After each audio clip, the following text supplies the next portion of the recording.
ಏನ ದನ ಕಾಯಕ್ಕಿಲ್ವಾ? ಮತ್ತೆ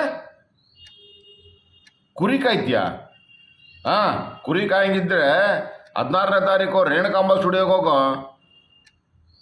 ಅಲ್ಲ ಅವ್ನು ಮಹೇಶ ಕುರಿ ಕಾಯೋನೊಂದು ಸಿನಿಮಾ ಮಾಡ್ತವನೆ, ಜೊತೆ ನೀನು ಸೇರ್ಕೋ.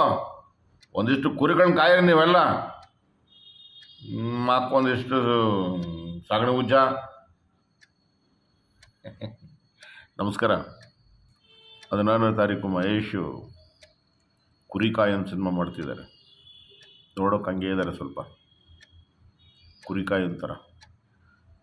ಚಿತ್ರರಂಗದಲ್ಲಿ ಭಾಳ ವರ್ಷಗಳ ಕಾಲ ಸ್ಟ್ಯಾಂಡ್ ಹಾಕಿ ಸೈಕಲ್ ಹೊಡೆದಿದ್ದಾರೆ. ಸೊ ಈ ಸರಿ ಸೈಕಲ್ ಸ್ಟ್ಯಾಂಡ್ ತೆಗೆದು ಸೈಕಲ್ ತುಳಿಯೋಕೆ ಮಾಡೋಣ. ರೇಣುಕಾಂಬ ಸ್ಟುಡಿಯೋ 16ನೇ ತಾರೀಕು 3 ಗಂಟೆಗೆ. ನಮಸ್ಕಾರ. ನಾನು ರಾಧಾಕೃಷ್ಣ ಪಲ್ಲಕ್ಕಿ.